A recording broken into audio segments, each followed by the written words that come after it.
Professor V.K. Sinha, Dean Research, Punjab University, Chandigarh, Dr. P.K. Jain, Director, SLA Board and Librarian, Institute of Economic Growth, New Delhi, Mr. J. Bhatt, Engineering Librarian, Drexel University, Philadelphia, Dr. Maleerat Maliyaem, Assistant Professor, King Mongkut, University of Technology, North Bangkok, and all the participants, a very good afternoon to you all. I, Professor Preeti Mahajan, on behalf of the Department of Library Information Science, Punjab University, Chandigarh, and on my own behalf, welcome you all on the 17th webinar, which is a part of the webinar series being hosted by the department on the theme Information Generation, Dissemination and Use during COVID-19 lockdown. The webinar series are being organized at the time of an extraordinary situation emerging out of the global pandemic and the consequent lockdown, when almost everything has come to an halt the world over, and the academic world is not an exception. Because of the forced closure of educational institutions, the entire higher education system has been badly disturbed.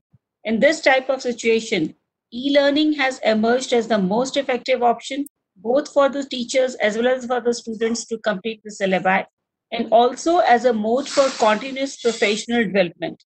The theme of the webinar series thus was selected in order to enhance the continuous professional development through dissemination of information on upgrading the skills required in our profession and utilize the period of lockdown in productive academic activity. In this light, we are honored to have Professor V.R. Sinha, Dean Research and a professor at the University Institute of Pharmaceutical Sciences, Punjab University, Chandigarh, with us here today. He has been encouraging us to hold such academic webinars throughout. I now request Professor Sinha to deliver the presidential address, please. Professor Sinha, please. Really, I want to thank you with in the outset of our beginning for organizing this 14th series of your webinar. So respected all learned panelists, the invited speaker, Dr. Jay Bhatt from Philadelphia, USA, Professor Mahajan, Dr. Rupak, Mr. Rupak, the faculty of the Library Science Department, students, ladies and gentlemen. It is certainly a privilege for me to be the part of this webinar series, which is being organized by the Department of Library Sciences. Certainly, as ma'am told, that we are passing through a very different situation. Rather, this situation we never expected. And what is going to happen, it is again, there is a lot of uncertainty in this. Our whole of the working culture, working thinking that has been affected by this. One of the aspect, that is the teaching and learning, that has been greatly affected by this pandemic situation, especially the school going children, the graduates and postgraduate students, the research scholar. They are passing through a very different mindset. And certainly at this, we have to, the teachers have to come forward to continue the teaching learning process through online mode. And that is what this webinar series will help them in keeping abreast with the latest development in their field. Certainly the topic selected is very important for us. The information generated on the social media, and that we many times use, and sometimes we get very conflicting type of the information from the social media as such. So it is always better to understand from the expert from which side we should extract the exact the authentic information. And at the same time, the topic which Dr. Jai is going to deliberate, it is of great importance in the present situation. As we know, our leave vacations are being extended, or even if the university is open, the teaching is again is suspended. And at the same time, the research is being greatly affected as we are not able to provide the hostels to the student because of this particular situation, testing situation. So it is quite pertinent that how to cope with this type of the situation so that the student can use this time to evolve something good, to keep his knowledge upgraded day by day, and at the same time he should be motivated, because sometimes when we are in the lockdown situation, many negative thoughts comes in certain students, so you require a lot of motivation. And apart from the parents, the the motivation which can be given, it is through the teachers or the professionals or organizing a such type of interaction with the students. So I thank to the organizer for such effort. The situation is going to change post-COVID, especially the role of libraries are going to be very proactive, because how to go for online classes, how to get some online informations. Although we know that the government of India has a digital platform, there are so many digital websites and they provide a lot of information for us, just like E-Setu or Shodh Ganga, etc. There are so many. So certainly many of us are not being using those sites very effectively, and their role of the library sciences to educate us to use these tools very effectively will certainly help the professionals as well as the students. So with these words, ma'am, once again, I thank you, and I really thankful to all the panelists who have they have squeezed their valuable time for our student and addressing this particular webinar. Thanks a lot, sir. Thank you, sir, for your august, thank you, sir, for your august presence and nice encouraging words for the department, as well as the webinar series, and also about the role of library, proactive role of libraries post COVID-19 lockdown.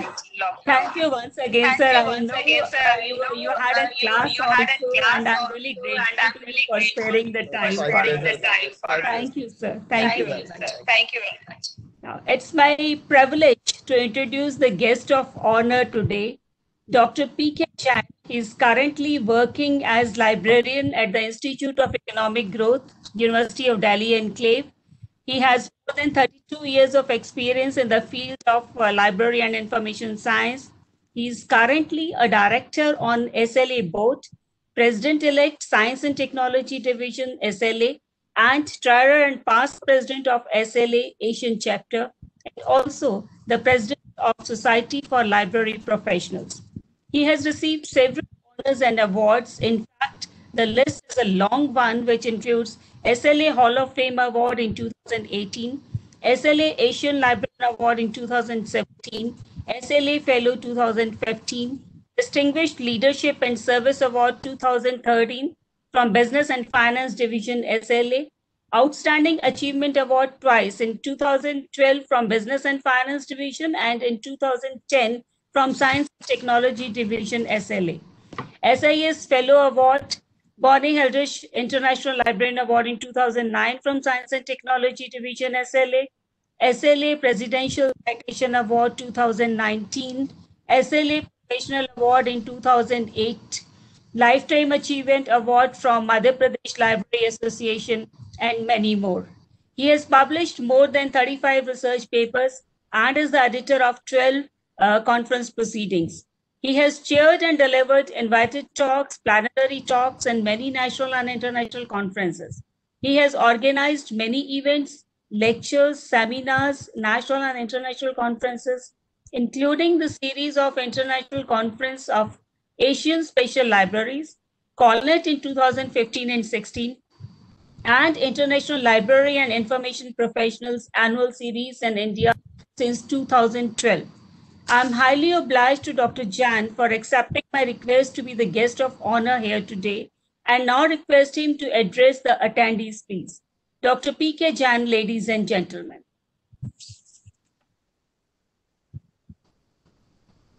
Thank you, madam, for nice introduction. Dear Professor V.R. Sinha, Dean, Punjab University, Professor Preeti Mahajan, chairperson of this conference and head in the DLIS, Punjab University, Mr. Jay Bhatt, Mr. Shiv Kumar, Mr. Rupa, Ms. Neha Sethi, all team members, all participants, good afternoon to all. I am thankful to the Vice Chancellor, Punjab University, Professor V.R. Sinha, Professor Preeti Mahajan, and all others to give me this opportunity to be guest of honor for this international webinar. This is truly international webinar as we have all the speakers from the different part of the world. Mr. Jay Bhatt is the librarian at Drexel University, Philadelphia, USA. And our second speaker is Dr. Maleerat Maliyaem, Assistant Professor, King Mongkut, University of Technology, Bangkok, Thailand. The theme of this international webinar, information generation, dissemination, and use during COVID-19 lockdown, is the need of current time as we are moving into a new world environment. The time has come when we need to make changes in the libraries and how the library profession needs to be changed. There are few tips which all library professionals should follow in current situation of COVID-19. Number one, we all need to follow the guidelines of our country's government to follow the COVID-19 standard operating procedures, SOP. The SOPs relating to libraries should be strictly adhered on.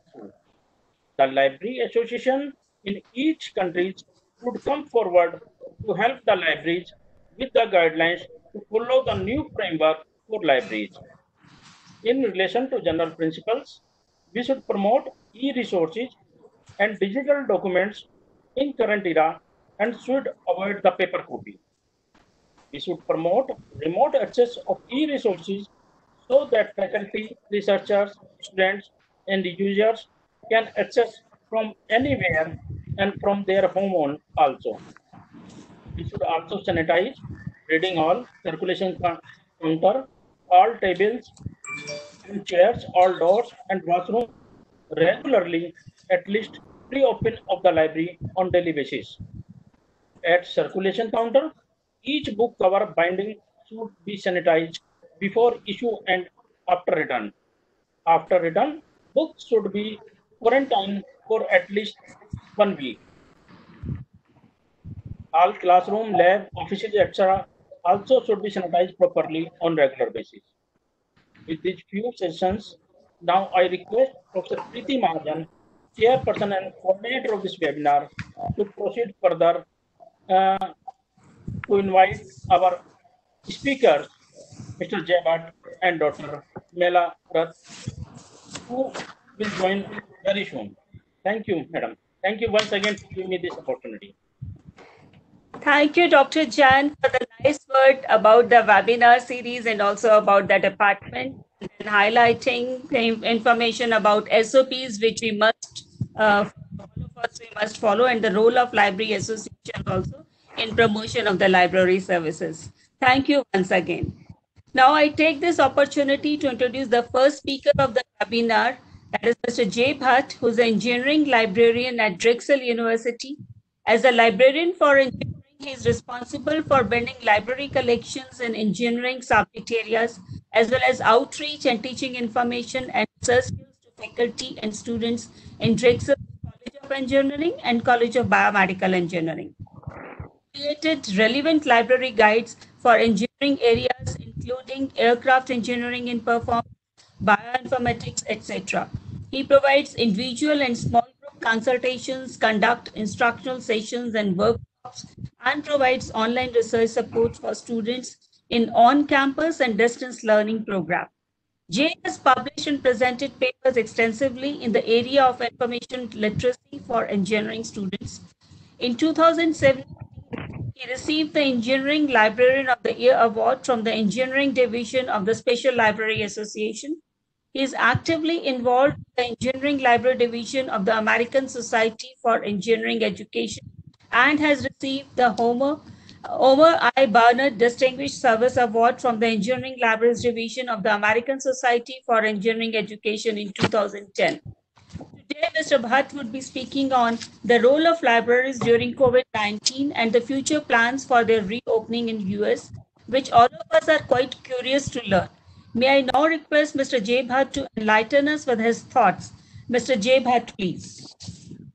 Thank you, Dr. Mahajan, for your nice introduction. I really appreciate all of you for inviting me to give a talk here today. I have known Dr. Jain for many, many years, and I have been there when he received the SLA Hall of Fame award a couple of years ago. And that was simply an amazing experience to be there. So today I'm going to be talking about the role of public libraries during COVID-19 and plans of their reopening in the US in the coming days and months. Before I start, I would like to ask you to make sure that my voice is clear and you are able to see my slides on the screen. Yes, you are audible and we can see your screen also. Oh, wonderful. Excellent.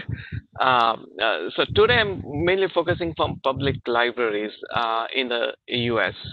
And my first presentation a couple of weeks ago, last month sometime, for SLA Asia chapter was on academic and university libraries.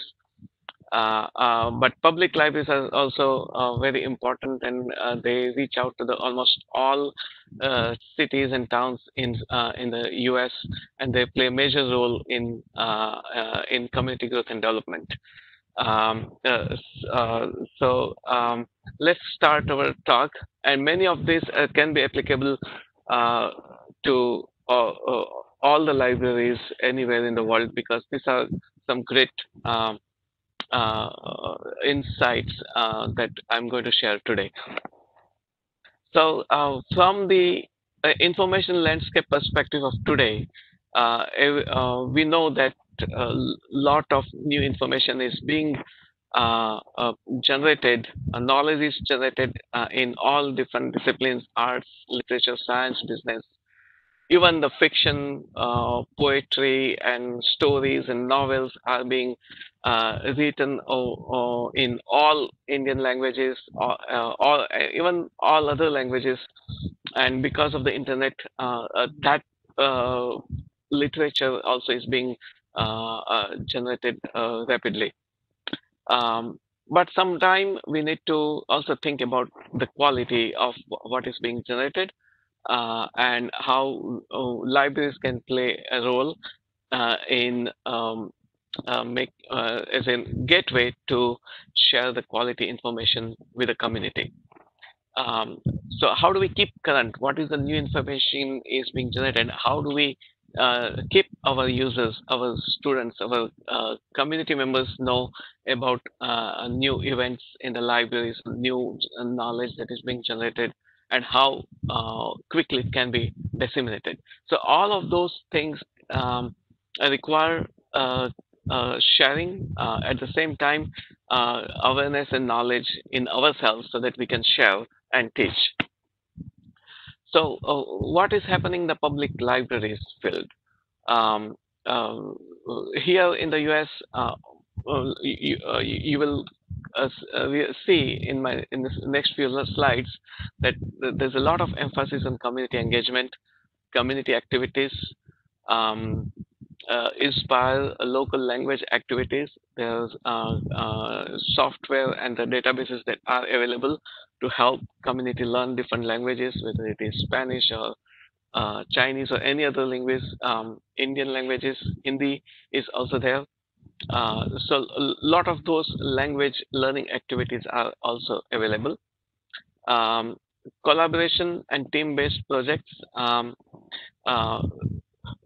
So library is a place where groups can work together and converse and learn in different languages. But in COVID-19 phase, we are learning from this, as Dr. Jain highlighted, the importance of virtual learning, virtual teaching classes, reaching out to our community members virtually. All this is going to be important. And how can public libraries also can provide this service when we are closed? So it's going to involve critical thinking, and we need to have inquiry and dialogue to be able to achieve this. We need to have ask questions ourselves, self-reflection, and team of experts and scholars all over the world, and they should come together and think about how libraries can help stimulate human mind virtually. And I'm very happy to see that all of you have done so many different presentations and webinar for the past several weeks. This is an excellent way to inspire and stimulate ideas and thoughts among our scholars all over India. In the next few slides, you're going to learn more about the role of public libraries, how they function there. We will explore some of their mission statements. We're going to also look at some examples and from a couple of libraries here and how they responded to COVID-19, how they contribute to cultural growth, education, community development. And we then end our session with the last few slides on what are their plans on reopening in the library. And the goal is to be healthy and staying safe all the time. This is an interesting, very useful information from the American Library Association that highlights data on the public libraries in the US. So currently, there are more than 116,000 libraries of all kinds in the US. And when you go to the next slide, from the same web page, you will see that there are more than 9,000 public libraries, more than 3,000 academic libraries. Academic libraries are the university and educational institution libraries. And public libraries are the libraries within different communities, within township, to support the needs of the local people and residents there. So each state have many counties, many townships, and each of them have their own libraries to cater the needs of the local people. So that's a very important aspect of the public libraries in the US. And then all different schools also have libraries, so there are almost like 98,000 libraries. And then there are many others. So total of more than 116,000 libraries here in the US at the moment. So what do public libraries do? And these are very important things that they do, which really helps build communities. The first one, they are community hubs. They connect people to information, but they also connect people to people. How?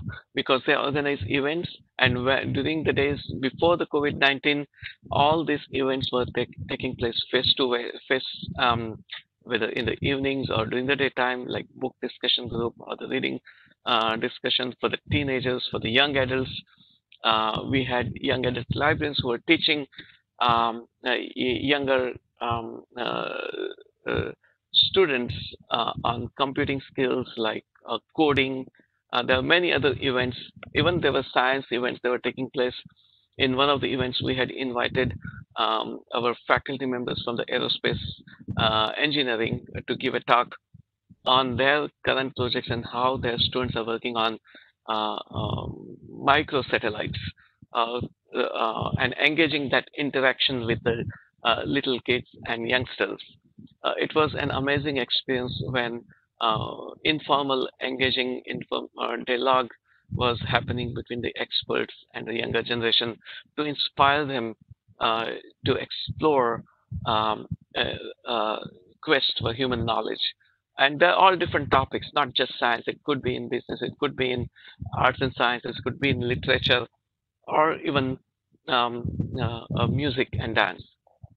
Uh, so public libraries provide access to everybody. It doesn't matter what age, what income level, what ethnicity, or physical ability, and they provide full range of information, resources needed to live, learn, govern, and work.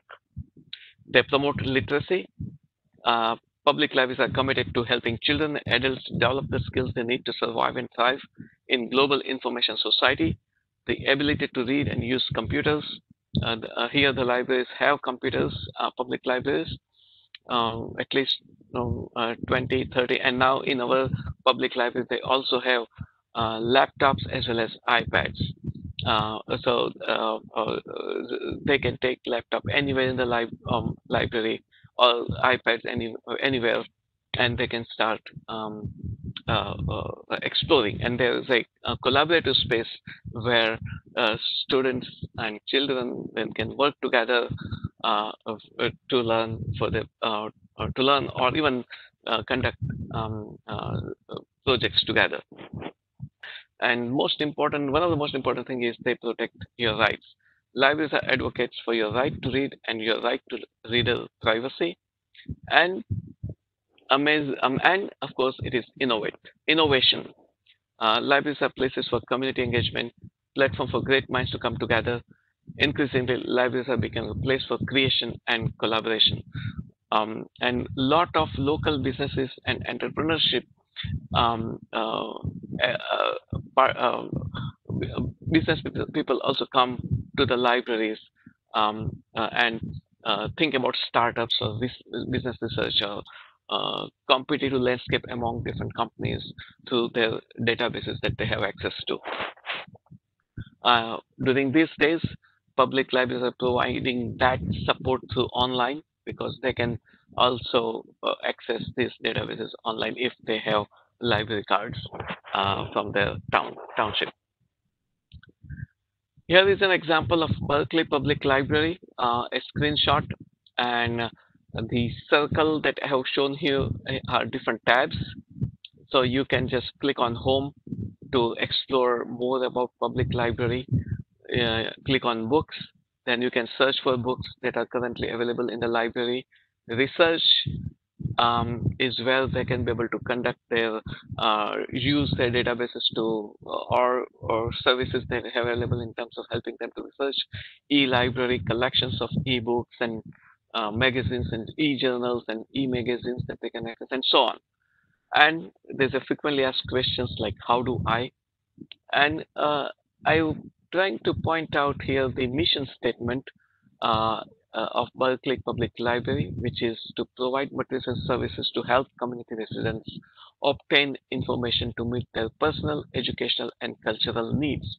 Serves as a learning and educational center for its residents. So, a lot of emphasis in community growth, community development, literacy among the people, uh, business development. All of this is supported by public libraries. Just imagine there are hundreds of towns, and each township usually has a public library. So the entire country has libraries spread all over. So they don't have to go miles and miles to reach to a public library. Just within short distances, they should be able to find a public library. And there's a section on adults, teens, young adults, kids, and programs. And I hope and I envision that even in India, this can be taken as a big initiative to support the needs of young children, young adults, even parents, senior citizens as a community member so that their own information needs are met in the process. And most importantly, it is going to connect all these communities together and increasing the bond among our people. Now, COVID-19 started, and American Library Association posted this statement on March 17. That they recommend libraries closed to the public due to public health concerns. To protect library workers and communities from exposure to COVID-19 in these unprecedented times, we strongly recommend that academic, public, and school library leaders and their trustees and governing bodies evaluate closing libraries to the public and only reopening when guidance from public health officials indicates the risk from COVID-19 has significantly subsided. So all that, I have also included a link here that you can explore it. And now the steps are being envisioned to think about what next. And I'm going to highlight some of these later on. How should libraries respond? What can they do to continue to support their communities? Now, this experience has prepared, and they are us, and we are also learning in the process how to continue to provide services and facilities in spite of challenges that happen. And this is a big lesson for all of us. We should learn from it, and we should try to think and apply in ways that no matter what, the community building growth continues to happen. Our students continue to do studying and learning. They are able to take classes online. Our teachers, our professors, our faculty members are also able to use technologies and to impart instruction and teaching online. And from the public libraries perspective, they have done an amazing work in the last few months.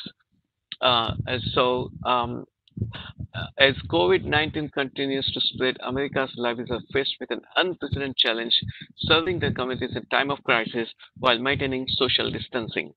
The Public Library Association recently surveyed libraries across the country and found that 90% of the respondents had closed their doors to the public, but their libraries are still finding innovative ways to provide access to information for all.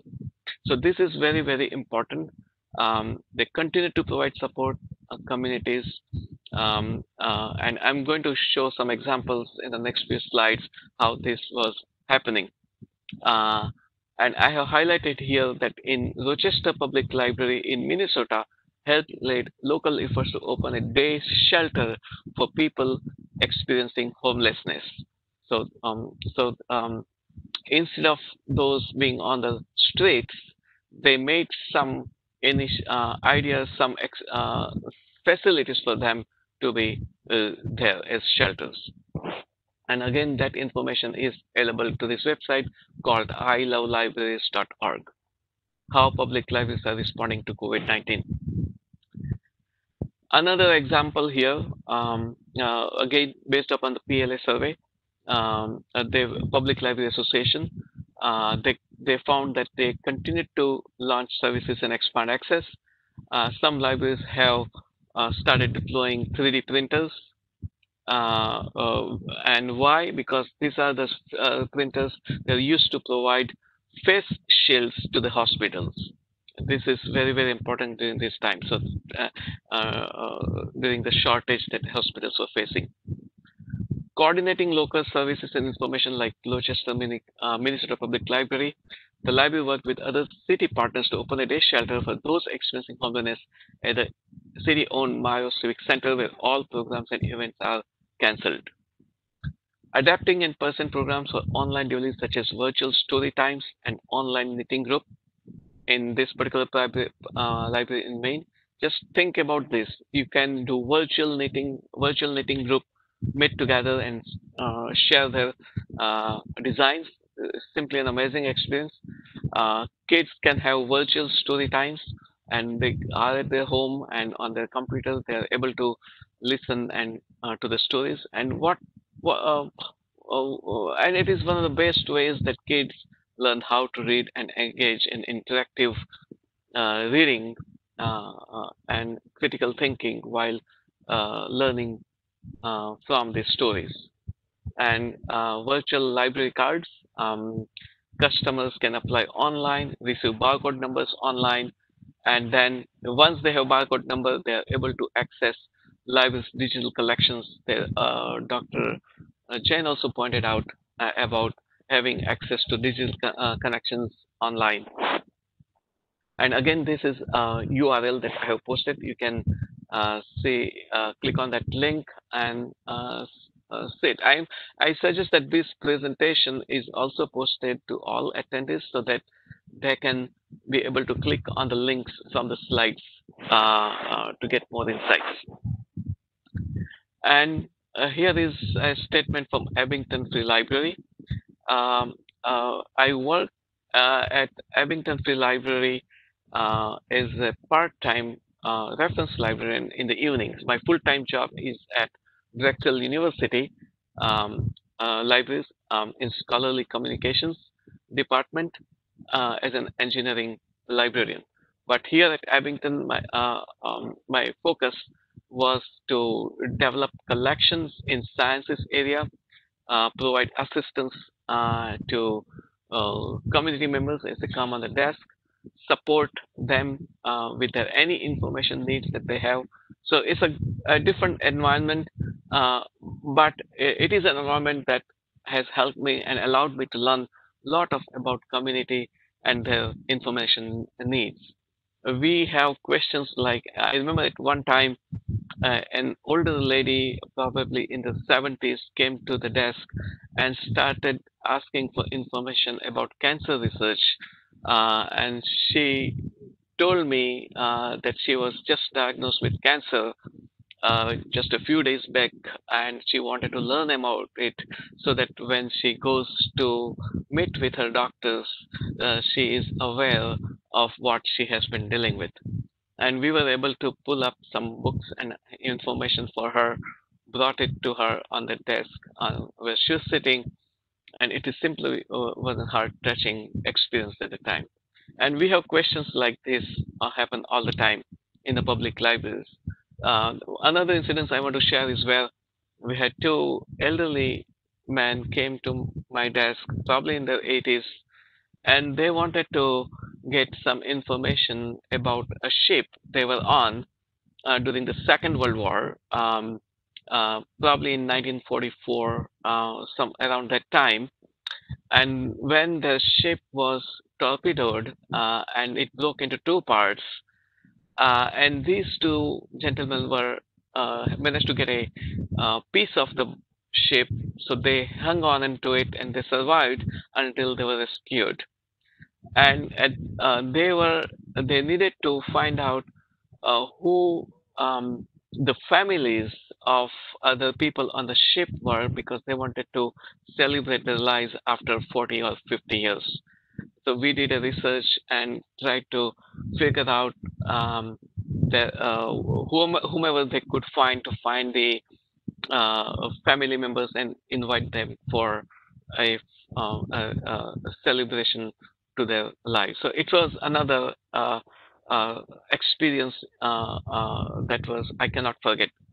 Here, there are many such instances happen when you work in a public library. So the mission of Abington Free Library is adapting quickly and effectively to the dynamics of the information age. Abington Township Public Libraries will serve as a gateway and guide to ideas, information, and entertainment as well. So this is what exactly I did. The first part, respond to the information needs of Abington community using the latest technology to link local, national, and global resources. And I had to use technology because we had to use search engines, but we also had to be efficient in searching how to find relevant information and communicate to our users and so on. So please have a look at it when you get a chance. On the website, there's a complete detailed mission statement is available. And again, here on the top, you will see that Abington Township Library logo. Next to it is search everything, and that is where you go and you just type your keywords and searches across articles from magazines and books and videos and everything that show up. And e-library is a platform where they can be able to read ebooks, music, and videos, and so on. There's amazing amount of information available. And my account is when they get a library card, they can set up their account and they can monitor what books they can checked out. They can renew those books online, or they can even able to access information online. But they have to have this card number. And there's as you can see on the bottom left corner, there's a whole page about COVID-19 and libraries closed information. So when you click on the link, you will see all the details about it. These are some examples of events that happen in the public library here at Abington. So you can see June 16th, that was just as of yesterday, you had all these events. Because I had this slide from yesterday.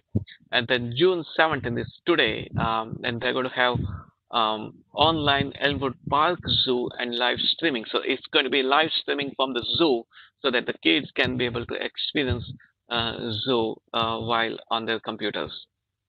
And there are many other online events. On the e-resources section, you'll see there's a whole science reference ebook collections. So more than 230 references book in biology, in life sciences, in physics that younger children and students can find it very useful as they continue to learn about sciences through these collections. Hoopla is more than 1,000 selections of books, music, movies, and comics, television shows that can be seen online. They have to create. There's all instructions about it. And similarly, Canopy is another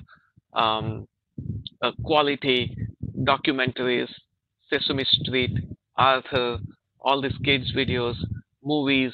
Even there are some Bollywood movies there. And even I was able to access Mahatma Gandhi's voice recorded on a recorded audio material, and it was simply amazing. You are able to listen to Mahatma Gandhi's voice while accessing it right from Abington Library's collection. Then here is a YouTube video that the staff of the libraries created when the first time it was announced that the library is going to be closed. So I have a link to the YouTube video also. Please have a look at it. We are reaching out to you at your place. Virtual library services for all ages are available on our website. We created this short video to tell you about some of them. So this is a note that appears on that page, and it's a nice compilation of the library staff and they interacting with each other and to show what kind of services they are able to provide. So please have a look at this video when you get a chance. And here is a couple of examples of the events. They had this something called virtual show and tell event, again live on the Zoom, I think through the video. So each child, again, this is meant for 3 to 8 year old kids. Each child will have 1 to 2 minutes to present a show and tell, so everyone can have a turn in a timely manner. So there's a theme, and those little kids can show and tell about that particular theme. And Miss Jessica will also read one book that goes with each week's theme. So this is amazing. So you have a theme, the kids virtually show something, and there's a book that goes with it that Miss Jessica reads online through the video. There's another event I briefly mentioned about these park, zoo, and live streaming event. Kids can watch it live, and zoo school. So it's kind of a zoo school. So zoo is closed, but they are bringing the zoo to you and your family through this broadcast. And again, this is the events created through the public libraries, our Abington Public Library here. Another very interesting event, also they have just highlighted here, virtual STEAM with the Simeon events. And you might wonder what Simeon is. I'm going to give you a brief introduction in the next slide. It is an automotive museum, and they have this live streaming presentations about automotive museum, and there's a Zoom meeting link there. And this particular museum is also located in Philadelphia. Simeon Foundation Automotive Museum, one of the world's greatest collections of racing sports cars. And they have a theme called Spirit of Competition, and they celebrate the history and evolution of these magnificent machines. So, assembled over 50 years by Dr. Frederick Simeon, the museum contains over 75 historical significant cars, including Ferrari and so on, Mercedes and so on. So this is a fascinating experience as they are able to look at these cars through Zoom and video when the museum is closed physically. So now, so far we talked about virtual activities, but now I wanted to highlight some of the electronic resources they also have access to. Number of online library resources available through our website. This is the link where you can have a look at it, what the resources are available to the community. Of course, they have to have a library card to access them. Digital options, e-books, audiobooks, e-audiobooks, streaming movies, music, and we have seen people taking audiobooks. They're listening in their cars while they're traveling, or even listening to the stories and music. And full list is available here. So your online library is open 24/7. It never closes, no matter what happens. And these are collections of e-resources. Overdrive is where they can be able to search across hundreds of electronic books. They can find it, search it, download it in their devices. Hoopla and Canopy I mentioned earlier. RBD Digital is for also for books and videos and magazines and comics. These are what our kids, our children, our young adults, and many of our adults also, they love to read comics. So far we talked about Abington Free Library. Now I'm going to choose select a Free Library of Philadelphia. This is also a big library here in Philadelphia. Abington is a township library which is not far from Philadelphia, but it's a different township in Montgomery County. It's a different county. Free Library of Philadelphia is the city of Philadelphia, and it has its own county as well, and it caters the need of the city. And Free Library of Philadelphia has many branches also within the city. So different Philadelphia is big city, and so different parts of the city to cater the needs of those region. We have different libraries in those different sections of the city. And Abington Library was a part of Montgomery County, and Montgomery County also has several branch libraries to reach out to the needs of those. So that is how all the public library system works in the US. So mission of Free Library is also to advance literacy, guide learning, inspire curiosity, continue to build community through virtual programming. So building community is a major goal of all the public libraries. And their vision is to build an enlightened community devoted to lifelong learning. And again, that is their website. And the mission of Free Library and about the library, their locations, events, programs, services that you can search. You can create account, and you can see on the first on the top, due to the impact of COVID-19, all Free Library locations will remain closed to the public until safety concerns have subsided. As Philadelphia moves to yellow phase of reopening, all these details are also given here that you on that page. So I think very important to have a website because everybody can access website anywhere. Or strongly encourage that the public libraries, academic libraries in India also to have their websites and all this information integrated so that they can easily access that information. Almost everyone has a mobile device there, and those websites can also work, and information can be found very easily through mobile. So Free Library of Philadelphia is welcoming an inclusive public space, strongly believes in promoting understanding and community engagement. So Philadelphia has 54 library locations. for individuals of all ages and backgrounds and providing homework help, English language learning, supportive job search assistance, and much more. So we also provide job search in our public library. Uh, it's very important. As Philadelphia moves to yellow phase of reopening, and this is again the details on the special message from the president of the library right on the homepage of the library. Many free library programs are proceeding virtually.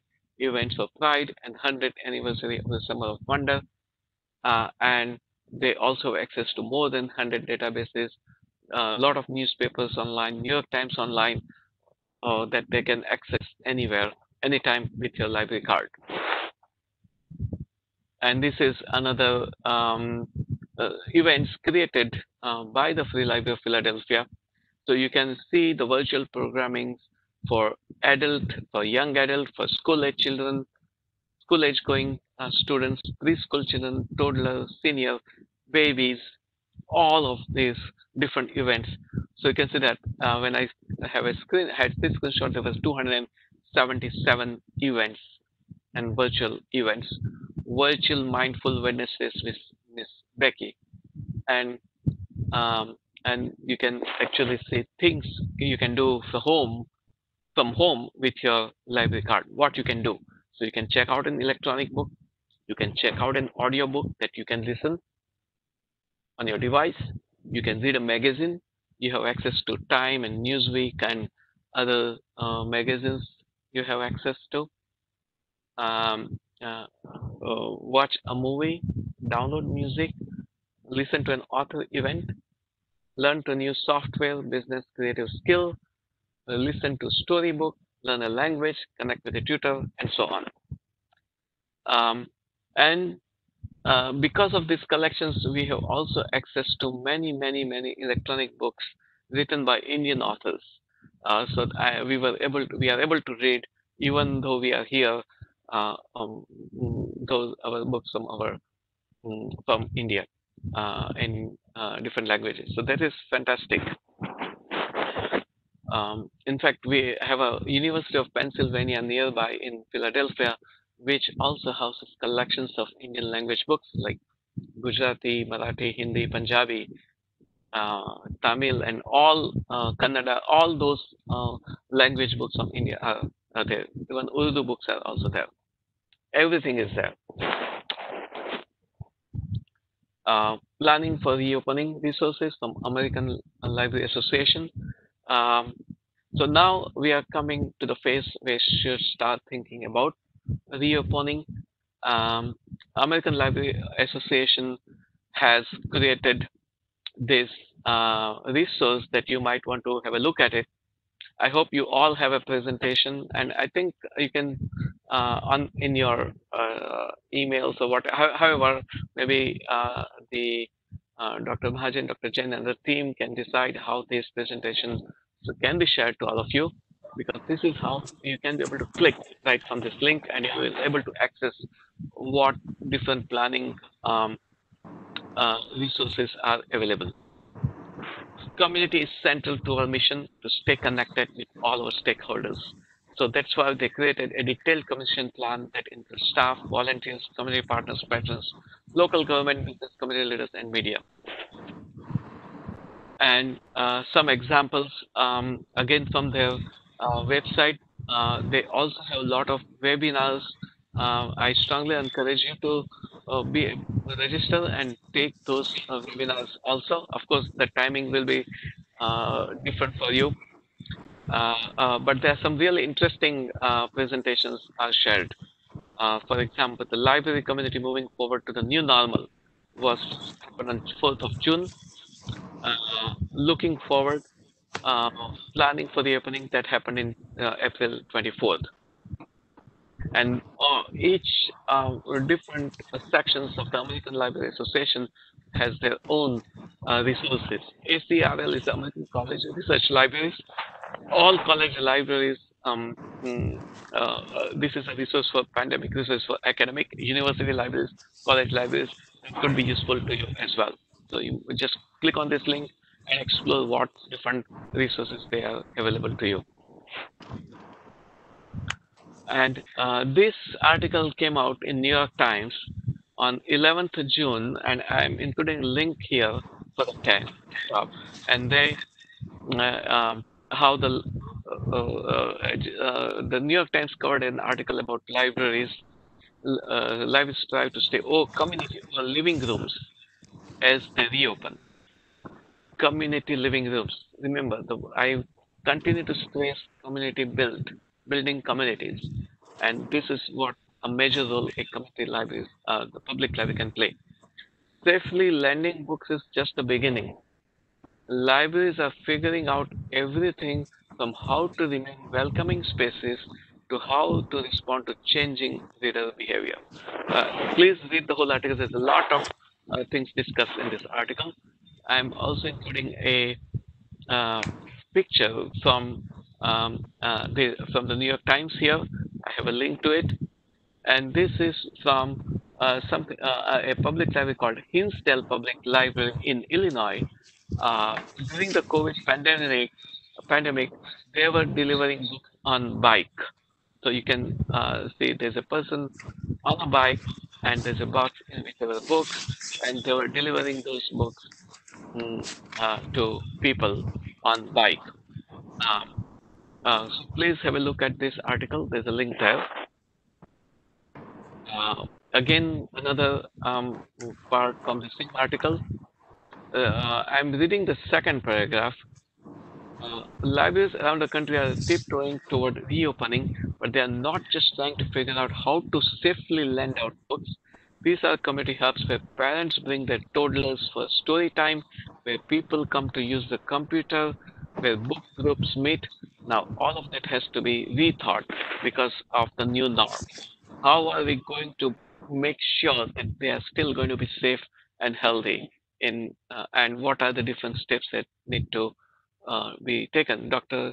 Jain did highlight some of it, sanitizing and bringing safety and all those things. But there are more in-depth information are shared on public library websites in terms of safety and healthy, being safe. And Dr. Jain also mentioned that how many days the books should be quarantined. Here they are mentioning that there are public library books that have been written and then spent at least 3 or 4 days sitting, 3 days sitting on tables or in big metal cards, carefully labeled with the dates they came in. After that, they can go back to the shelf. So you cannot put the books back right away on the shelf. It has to be quarantined, that Dr. Jain highlighted earlier. Again, books ready to be picked up. This is how Hinsdale Public Library did. So you can see, I'm going to say how Abington Library is going to do that in the next slide. So we'll get an idea about how the books will be picked up. So these are the books were requested by people. So the staff brought the books for them, put them in these bags and ready to be picked up. And now I'm coming back to my library where I worked part-time for more than 20 years, just in the evenings sometime and weekends, on a couple of evenings a week. But my full-time job was at Drexel Universities. And going to the yellow face, click here for more. So there are all the details about how the Abington Library is going to reopen, or what are the plans. And there's a whole website, Abington Free Library, all coronavirus information. When will all these questions are highlighted here. When will the library receive written material? Abington Township Library is slowly and safely accepting returns. An email will be sent to you alerting you to a day when you can return material. So everything is, again, all the people, all the community are notified by email. If you do not have an email account, please contact the library to ask about returning materials. all items will be quarantined for 48 hours and remain on your patron account during this time. Once the quarantine period is over, items on your account will be checked in. Items in quarantine will not be considered overdue. Fines will not be charged during the quarantine period. And this is the new service that we are going to start, which is just started, called at Abington Township Public Library offer curbside pickup. Curbside, in here they call it curb, it is called footpath in India. So on the footpath, the bags that I showed you earlier can be kept, and the people will come in cars and pick up their books to the bags.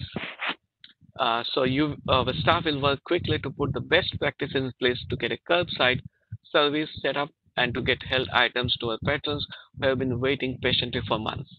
Only materials owned by Abington are available for loan from Abington. Remember that Abington is part of Montgomery County. There are several other branch libraries. So right now we are opening only the collection is open for Abington Library. And there is also a question about material from other libraries. So please have a look at this link and you will see other important details there. And this is their Facebook page, Abington Libraries. And this was just posted a couple of days ago. And they say curbside starts today. Only materials owned by Abington are available for loan for Abington.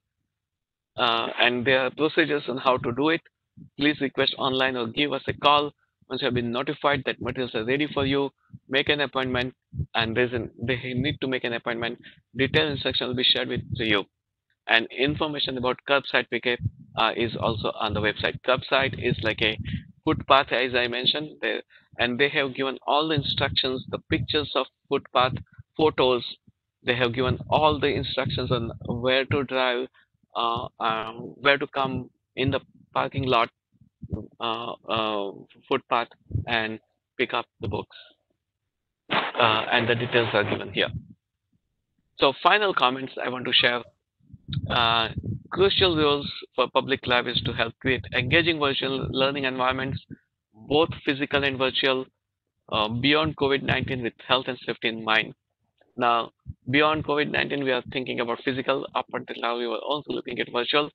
We are slowly and steadily trying to reopen, making activities normal. Social interactions through events can happen in virtual environment. Community growth must continue despite challenges. We'll continue to commit to our community growth and collaboration among people, partnerships in all different communities. Support needed to have such programs. Of course, we need support. Local industry, donations from community, local governments, municipalities can help. And industry, because a lot of businesses and industries are available in the towns, in the cities. Many times they do not or they are not aware of type of business sources and other resources that are available that will help them to find investment and companies information that the libraries can support. So this is important, and it brings connections and connecting to different communities through public libraries initiatives. And here is my contact information at Drexel, and this is our website at Drexel, or you can simply search on Google, and you can also find our library guides from Drexel universities. If you just type library guides Drexel in Google, so all different library guides in business, in engineering, in sciences, in arts, history, you can be able to find out. So please feel free to contact me anytime. Just email me with your question, and I'll respond it to you as soon as possible. So again, my sincerest thanks to Dr. Jain, Dr. Mahajan, and everybody for inviting me to this presentation. I really appreciate it from the bottom of my heart, and very happy to be with you all today. Thank you. Thank you very much, Mr. J. Bhatt, for your highly informative inputs about evolving information landscape, how libraries can act as a gateway to provide information, and highlighting the public libraries initiative in US. I agree with you that when you said that self-introspection is very important if we have to respond to the current situation, especially by building communities. And I was quite happy, like a small baby, when you told about the live streaming of Zoo, which is being shown by the public Yes. libraries. I think that must have been very exciting for the kids. It has been wonderful experience for kids, and kids are just waiting Exactly. to come. And it is just zoo is an example, but there are many other events that happen for kids, like virtual Right. storytelling and Yes, yes, yes. listening That's to all. stories. Yes, I think that must have been quite interesting also for all of them, and that's a great service which is being provided by the public libraries in US. So thank you so And much again. thank you, Dr. Mahajan. And it is one thing I want to also share is that it has tremendously bonded people, their families, their kids, their Right, friends. right. This is simply outstanding in that way. Thank you. Thank you, Jilpat, please. Thank you. We now introduce the second speaker today. Dr. Maleerat Maliyaem is an assistant professor at Information Technology Department, Faculty of Information Technology, King Mongkut University of Technology, North Bangkok. She received her PhD in Information Technology with a thesis titled Thai Speech-to-Text Translation of Spontaneous Speech. She was invited as a guest professor at Fern University in Hagen, Germany. She received scholarship for 1 month research stay at Vienna University of Technology as well as at University of Vienna. She organizes regularly the International Student Workshop in the topic of natural language processing and information retrieval in Thailand, and several keynote speakers from abroad are invited to participate in the event. She is currently a coordinator for collaboration between her university, that is King University of Technology, North Bangkok, and Fern University in Germany. Her main teaching is for master as well as PhD in information technology and data science curriculums. She has authored about 30 research papers. Her areas of interest include natural language processing and information retrieval, machine learning, and artificial intelligence. Today, she would be speaking on information generated on social media and related research during COVID-19. Over to Dr. Maleerat, please. Good evening. You are not audible, Dr. Maleerat. Evenings, everybody.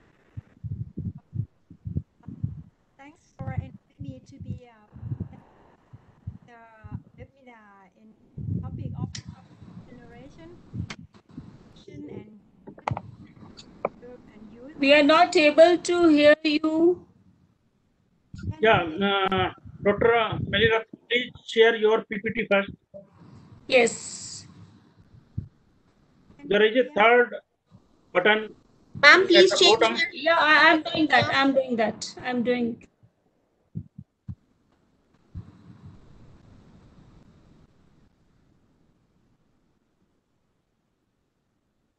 Can I share my presentation? It's a third icon. First is for audio, second is video, and the third one is share content. Can you hear me?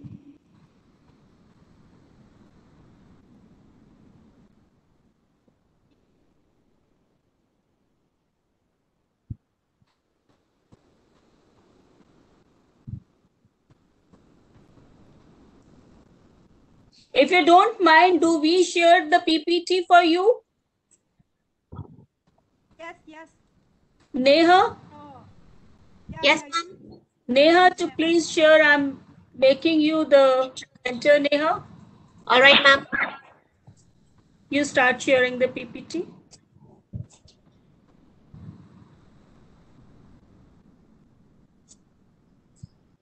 Ma'am, but her voice is still not too much audible. She'll have to increase the volume or use some headphones so that everything is clear. Yeah, just share it first, then we can see. Yes, ma'am. PowerPoint for me. I'll be just starting. Here we go.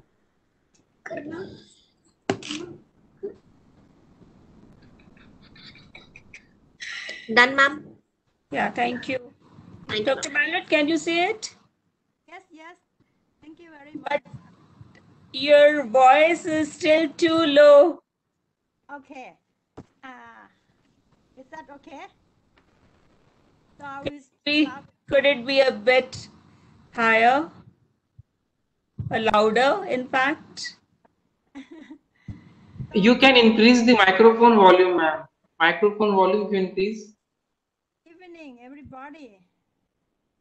So let me introduce myself. My name is Maleerat Maliyaem. So I'm from King Mongkut University of Technology in Bangkok, and from the Faculty of Information Technology and Digital Innovations.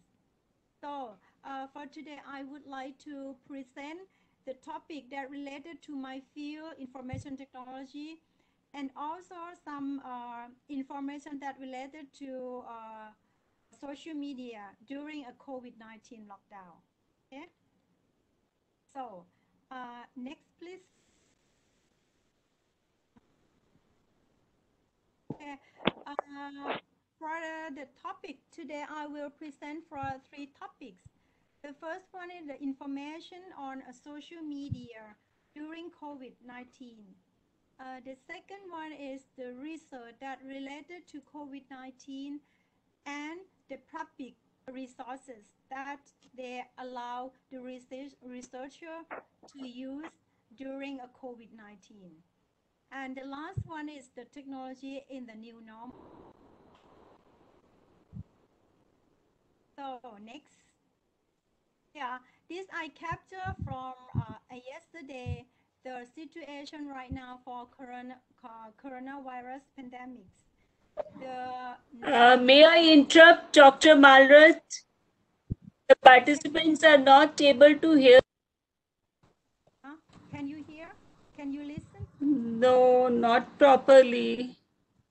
Most of them are saying they can't hear you at all. Okay. So I don't have a microphone, but I already opened it. Okay, I speak louder, okay? Okay, thank you. So this information from yesterday, the situation right now for more than 8 million cases of coronavirus and more than 400,000 deaths. And this is some information that you can see during COVID-19, and this is the online information that you can link from the World Wide Web of World Leaders .info/coronavirus. Next, please. Dr. Malred, when you go on the top hand side in the WebEx window, you will see that there is an option of communicate. From there, you can increase the mic size from your end so that you will not have to speak too much loudly. Moment, speed. Already in maximum. Already maximum? Maximum. There are speaker, microphone, camera options, and in the microphone option, you can change. Okay, is this okay? It's already in maximum. All right, it's already maximum. All right then. Thank you. Just tell me when you need to change the slides from here on. All right. Over to you, Dr. Malred. Okay. So for the next slide, you will see that the information on the social media during COVID-19. So the favorite social media platform is the Facebook, but also in Twitter, Instagram, and YouTube. That most people try to generate information is a concept of user generate content. So you can see that here is the information that people try to post on the social media platform.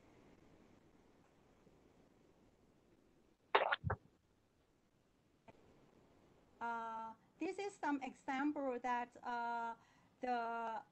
this is some example for the information that you can see from the post. I give you some example of tweeters in Thailand. So you can see that TH at the end of, And so you can see that in here, you can post some comments in the Twitters, and the limitation of Twitter is you can post a short message just for 144 characters.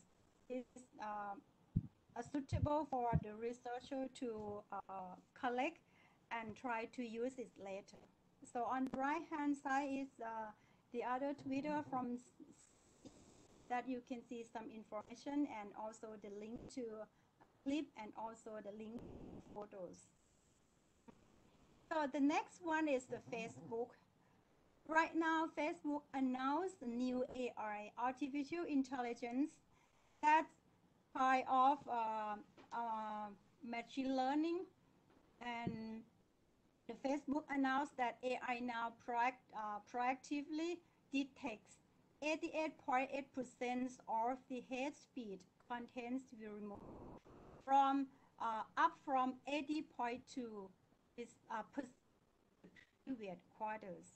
So what does it mean? It means that Facebook used an AI in order to detect some misinformation, and then try to remove informative content. Maleerat, your voice is not audible. Please speak loudly. Okay. So on the right hand side, you see the detecting acts like a duplicate. When you have a photo and you deem the photo is mobile or on this application. So the second one is system. It tries to extract the features as a query, and then use that query in the third one. Use that query in order to search on the data set. So this one is you can read this one. The Facebook will retrieve similar information to the system. And then, Dr. Maleerat, 1 minute. what? Do you have a headphone like this? No, I don't have a headphone. Okay. Keep speaker nearby you. Mic.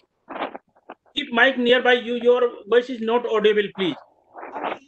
Sorry for that. Is that okay? You can hear? Not now.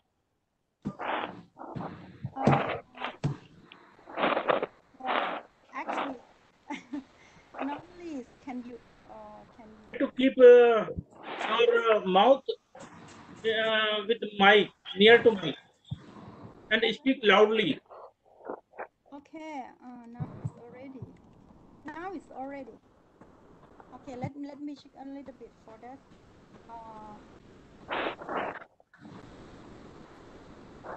Hello.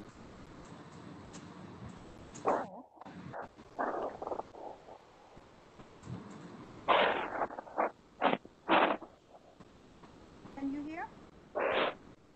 Hello. Hello. No, yes. Please continue. Is that okay? Please continue. Okay. So, for the see in the pictures of Facebook, when they retrieve the information and try to compare the try to compare that information.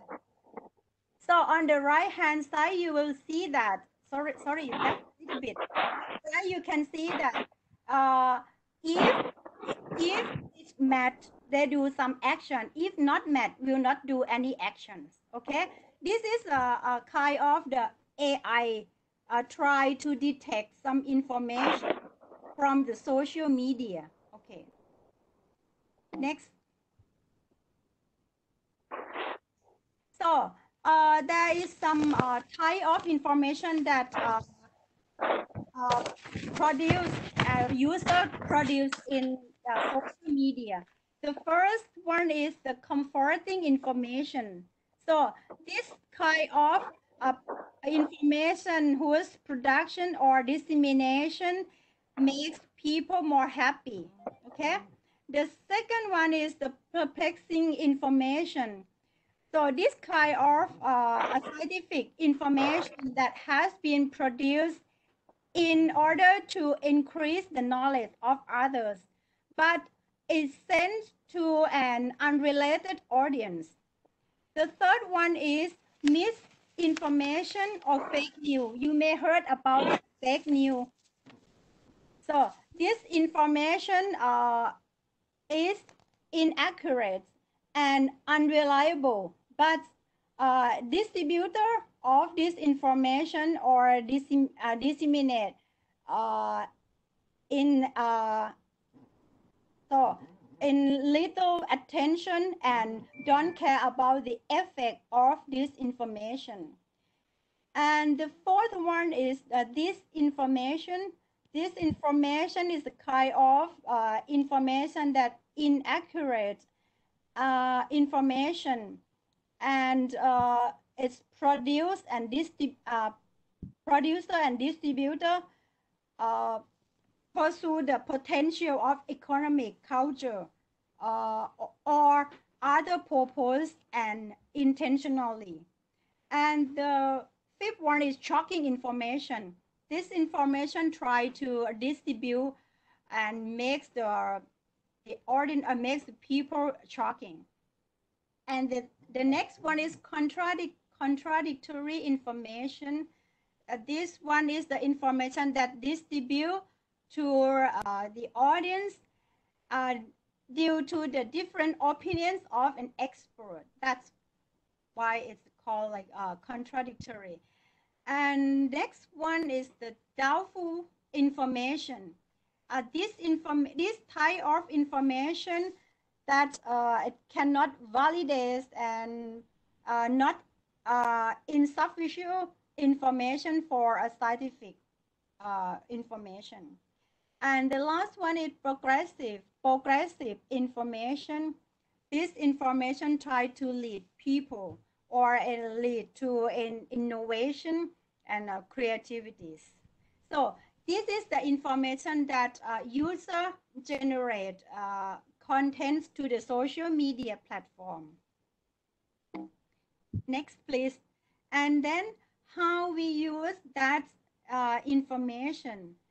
So in terms of IT, we have to find some information, we have to find some algorithm in order to get a new knowledge from that information. So this is a research during a COVID-19. May I introduce a little bit for the new equipment that NECTEC team of Thailand try to produce this equipment. Is called meal-term phase sense. It is a multi-people temperature screening system. This mix together from machine learning, face recognition, and try to increase the speed of measurements. It can be increased the speed of measure within 0.1 second. This is some kind of technical features. It's it used for 160 multiplied by 120 pixel thermal image resolution and use a high density visible image resolution. Face detection embedded within a LiDAR technology in these equipments, low cost and lightweight. This is a compactness. The main feature is can measure the temperature in the same time for 9 people and within 0.1 second. So for more information, you can find from the nectec.or.th. They try to research since the SARS many years ago. Next, this equipment just announced last month. Okay, And the next one that I would like to introduce the research that related to COVID-19 is the Twitter sentiment analysis. May I explain a little bit for the process of sentiment analysis? In this one, the researcher tried to use some library. It's called like Watson, IBM Watson Tones Analyzer API and Google Bhatt classification in order to classify the emotion or the opinions of user into 5 categories. So the first one, you will see that when the tweet come from the social media platform, they are doing for 2 parts. The first one is random sampling, and then go to the IBM Watson Tone Analyzer. And another one of random sampling is go direct to manual label data. And then come to the Google Bhatt classification with the result of assertive, fearful, analytical, angry, and sad. So next, the result of this will be shown that, okay, this is for on the left-hand side, the example of the message. You see that some message can be produced more than one emotion. Like the first one can be analytical and sad. The second one, the second example of text can produce the assertive and angry at the same time. So in case of this, the researcher try to convert and try to transform the emotion into one that you can see on the right hand side as an application. So for example, if you select one example of fearful, so this message in total meaning of fearful. The second one meaning of the analytical. The third one is assertive, and sad and angry later, and angry after that. So it tried to transform many emotion into one emotion as a final. So this is kind of like a machine learning. Try to analyze the sentence or the text that user produce to the platform, to the social media platform. And now we know that what is the user thinking about immediately. Okay, next. Okay, so it means that during the COVID-19, so in terms of technology, they are mostly talking about the AI or artificial intelligence, because the AI can help people to do something that, okay, maybe dangerous or maybe have to touch each other. And the concept of social distancing, AI can be used to help people like this. So for the key concept of the AI, we can use AI to detect, respond, and recover from COVID-19.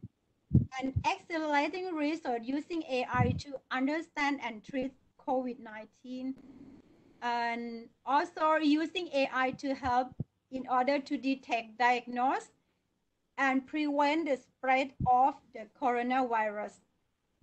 So in order to detect and diagnostic, I have one research that try to analyze the a cancer cell from the picture and try to analyze that, okay,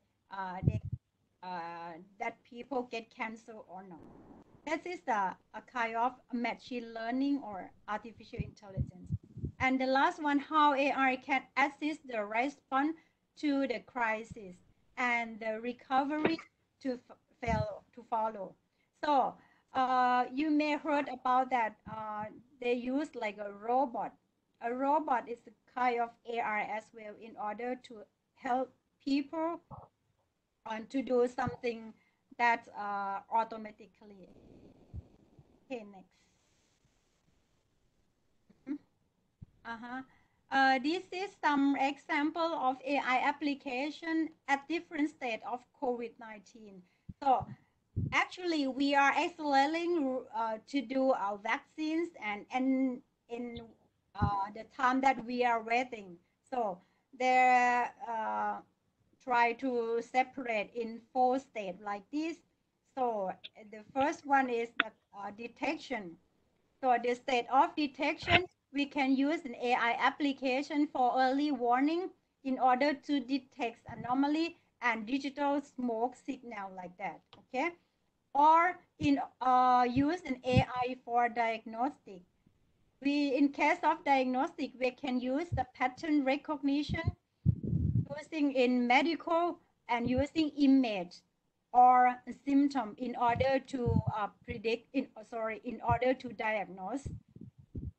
And for the prevention state, we can use an AI for prediction in order to calculate a person probability of infections. Or we can do like a surveillance by using like monitors or using a camera in order to monitor in real time. And try to produce information for personal news and content moderation to fight misinformation. So in the state of response, AI can deliver a drone for materials transport, or a robot, or some high exposure task at the hospital. So you may see some robot that running in the hospitals. And the service automation in order to deploy the virtual assistant and chatbot, for example. So right now, chatbot is very popular in order to use like a question and answer. And for the state of recovery, we can use AI as the monitoring to the track of economic or recover through satellite, GPS, and social media data. Okay, next. So as you see that we have the information, a lot of information are generated during COVID-19. So some research, they try to collect that information from many sources. For example, this called CORD-19. The CORD-19 is the resource for the researcher that collects some information from the papers. That paper reprint are collected by a semantic scholar, that from the medicals, from the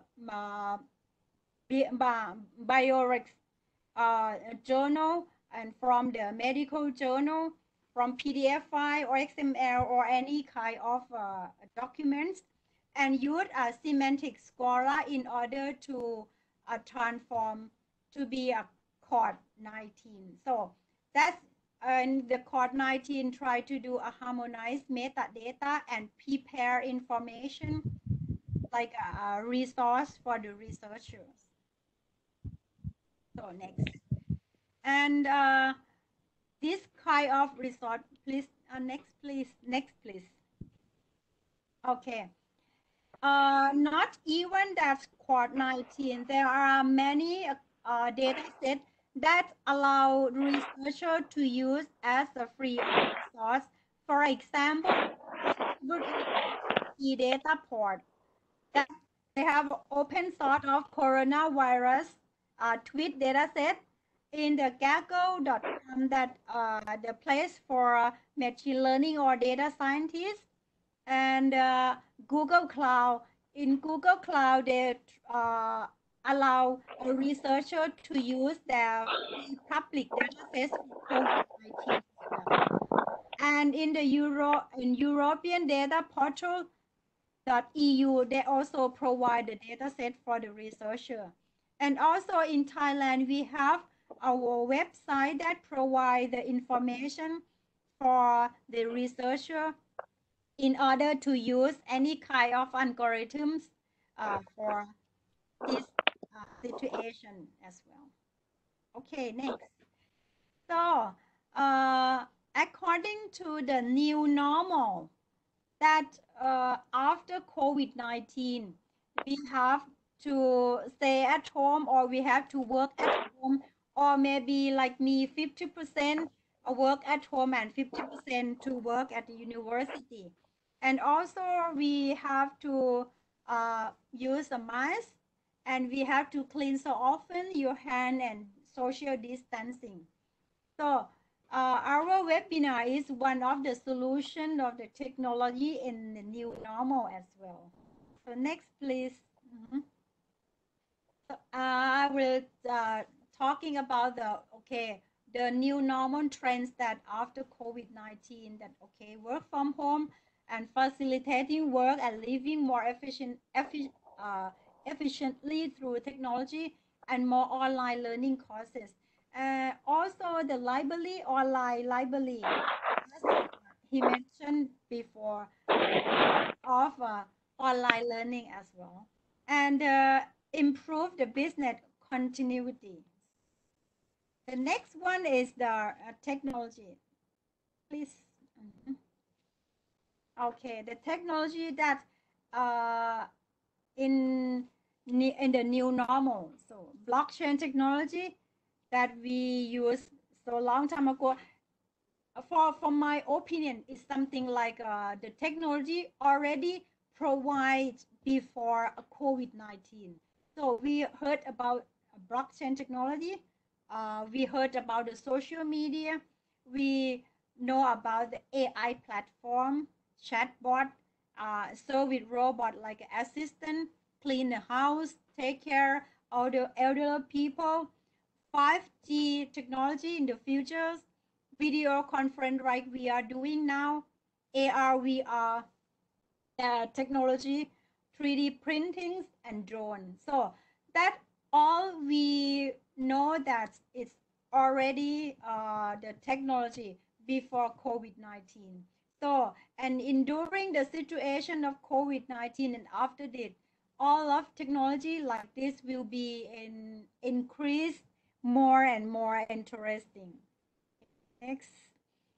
So, and here is the almost the final slide that we're talking about the research gate. It's a kind of research collaborative. So here's a kind of a new normal as well that you can apply for the new normal. We work together, we are online, we use a research gate as a platform for the researcher. Okay, and the last one is that I will capture for the research community for a COVID-19 research, so that you can find the research gate.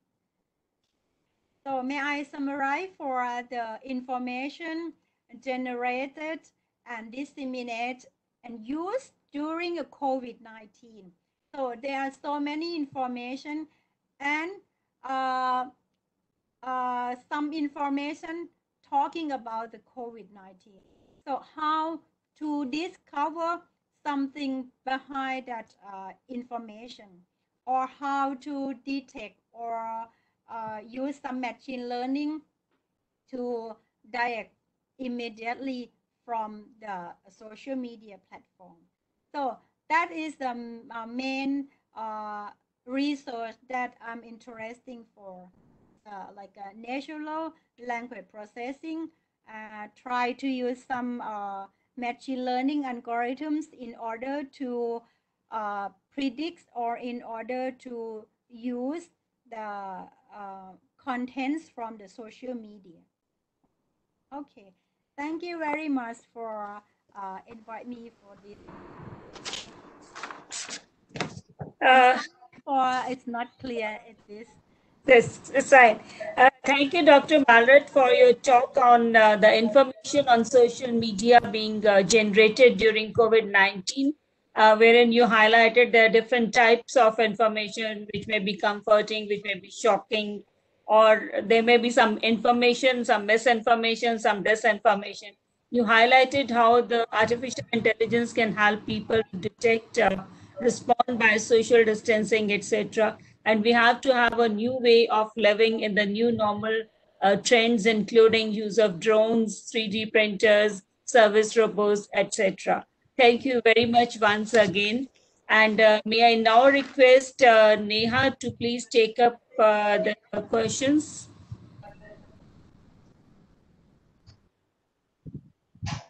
Yes, ma'am. Ma'am, there are a couple of questions. I'll start with Mr. Bhatt. Is he there? Yes, he's still here. Yes, There. I'm here. The question is from Sabita Kundu. She or he, I don't know.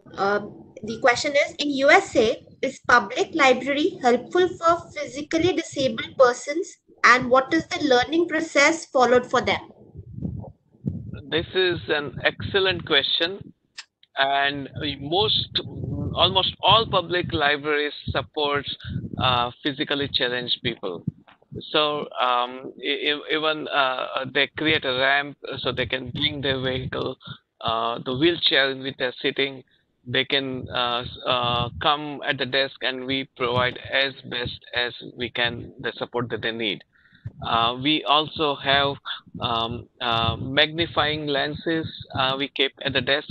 So a lot of times when they have visual impaired or they need some support to be able to read in big letters, they can be able to do that. We have technologies to assist visually impaired people.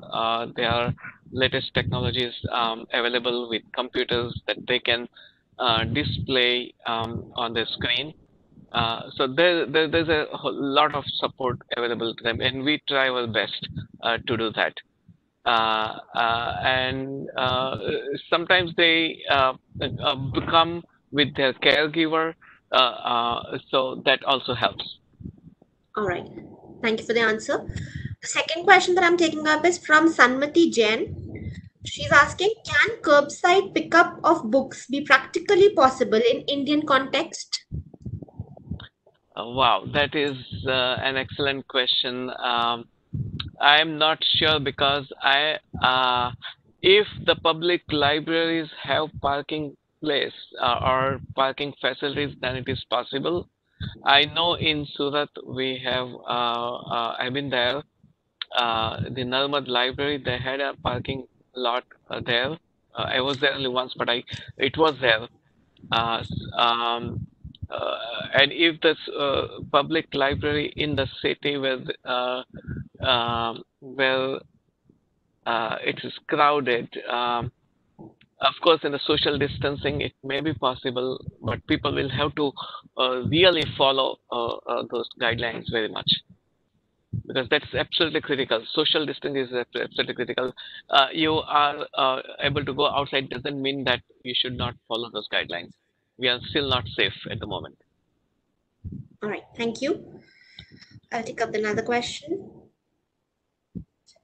It's from Yogita Talwar. Are you telling users about open education resources? And if yes, is there some kind of tracking available for the same? Yes, we have a whole initiative on open education resources through our university libraries. And I have done a couple of presentations there. We have all a library guide on open educational resources. We have open textbook network initiative we are trying, and hoping that those initiatives are going to continue to build on. In fact, on my engineering, on our library blog, I have 2 entries for open educational resources as a blog post also. And if you just type Drexel Library Open Educational Resources in Google, you will pull up that page with a library guide with all different initiatives. But it is from the university, not from the Abington Library. So you type Drexel University Open Educational Resources in Google. Okay, it's from the university itself. That's nice. Yes. So I'll take up the last question for you. It's from someone named John Gichuru. He's from Nairobi, Kenya.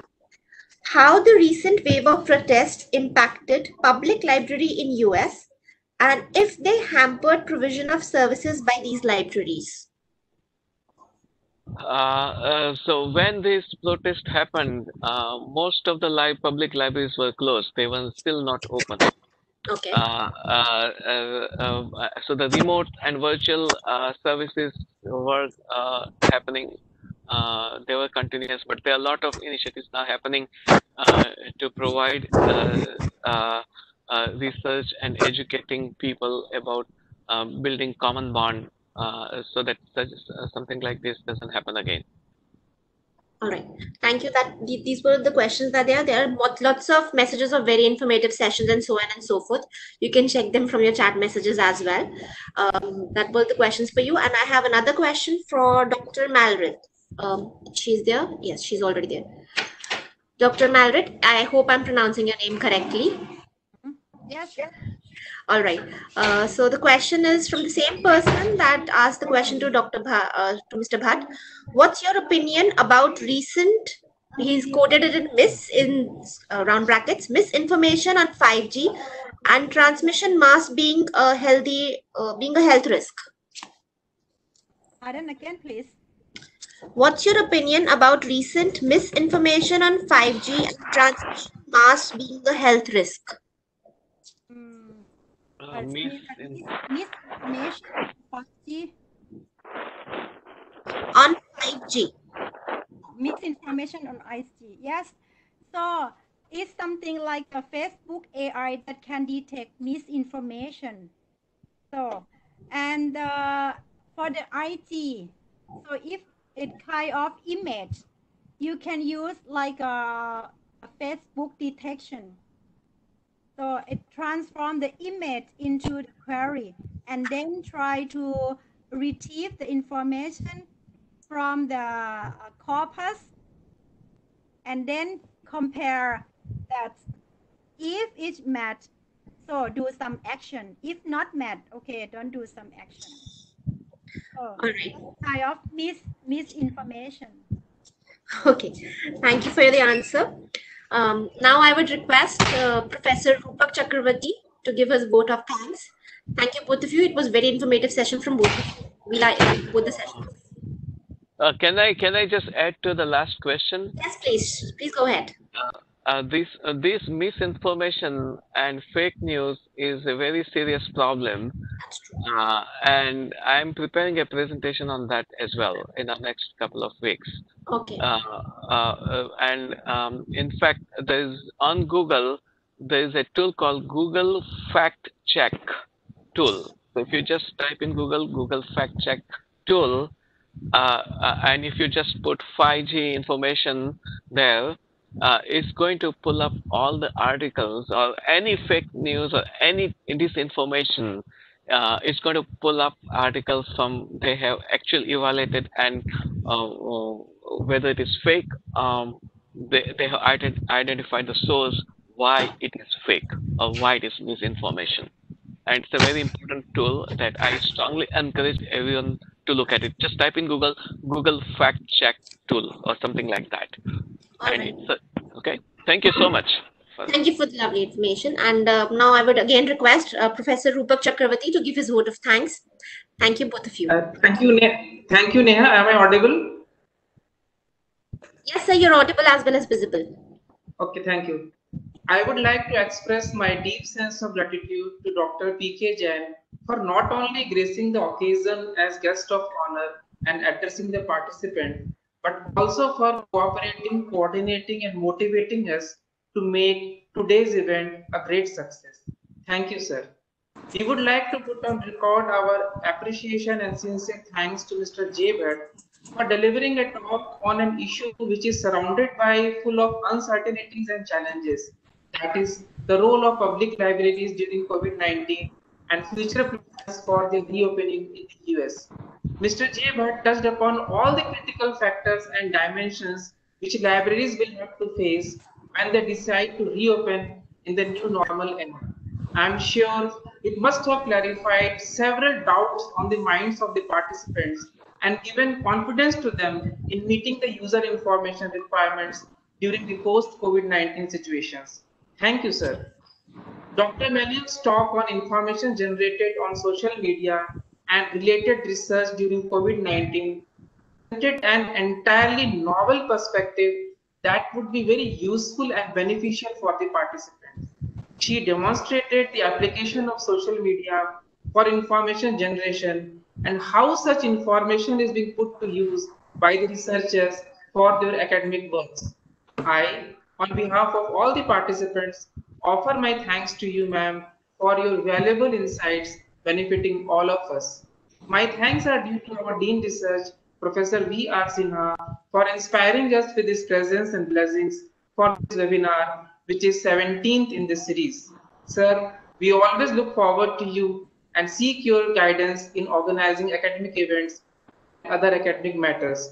I, on behalf of all of us, offer our thanks to you, sir, for sparing valuable time from your really busy schedule.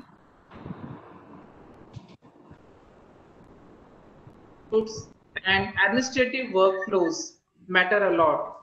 I, on behalf of all of us, would extend our deep gratitude to our worthy Vice Chancellor, Professor Raj Kumar, who is our Chief Patron also, for enabling us to conceptualize and implement the whole webinar series.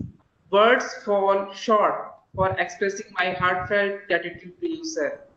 I would like to thank my colleagues and peers, the department staff, authorities, research scholars, students, and last but not the least, the participants for their active support and proactive participation and engagement.